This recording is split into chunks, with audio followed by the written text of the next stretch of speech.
రైతు సోదరులకు స్వాగతం సుస్వాగతం. వెల్కమ్ టు రైతువాళ్ళ ఛానల్.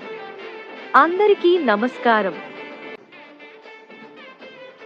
2 పోటీలలో పాల్గొని 2 పాత రికార్డులు బద్దలు కొట్టి 2 ప్రథమ బహుమతులు గెలుచుకున్న పెరుమాళ్లు శివకృష్ణ యాదవ్ గారి సబ్ జూనియర్ గిత్తలు. పెరుమాళ్లు శివకృష్ణ యాదవ్ గారు కల్లూరు గ్రామం, ప్రొద్దుటూరు మండలం, కడప జిల్లా. సారథ్యం ఎక్కువ మొదటి బహుమతులు సాధించిన మంచి సారథి ప్రతాప్ రెడ్డి గారి